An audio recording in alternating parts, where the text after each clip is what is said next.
We're talking about what some people might define as medically necessary.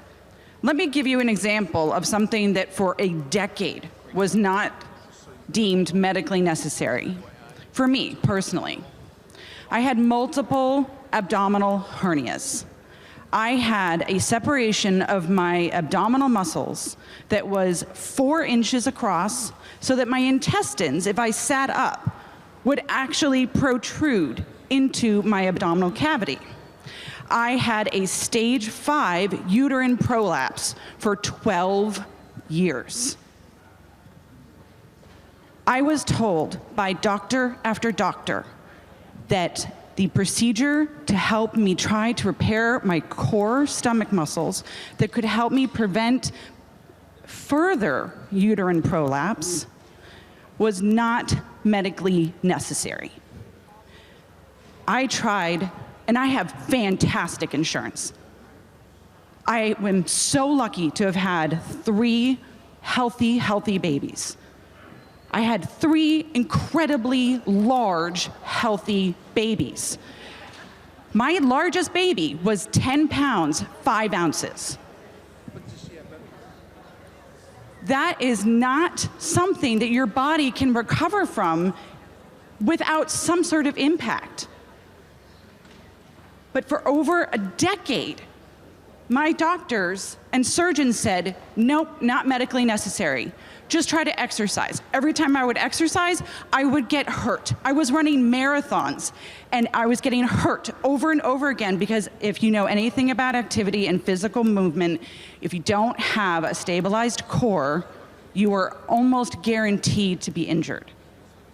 So it wasn't until my husband and I made the decision to use our entire savings to try and help me feel better to do this surgery that we moved forward. And I cannot tell you how much it has improved my quality of life. And on top of that, when I did finally get the medically necessary hysterectomy last fall, I was actually able to recover in a way that was timely. There were less complications, and I'm able to live, again, a higher quality of life because I was able to take the steps beforehand.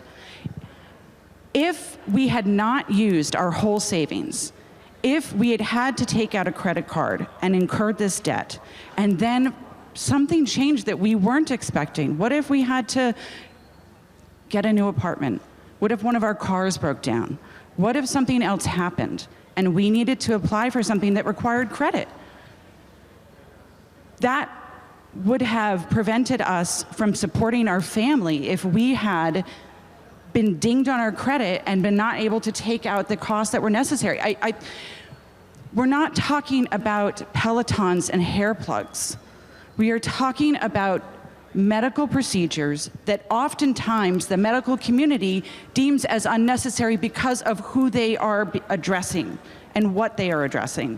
And so I strongly urge my colleagues to reject this amendment, to support the underlying bill, and to protect their constituents who may not be able to stand up and do this and may still be living with medical conditions that have major impacts on their lives. So thank you so much for your time, Mr. Speaker. I appreciate it.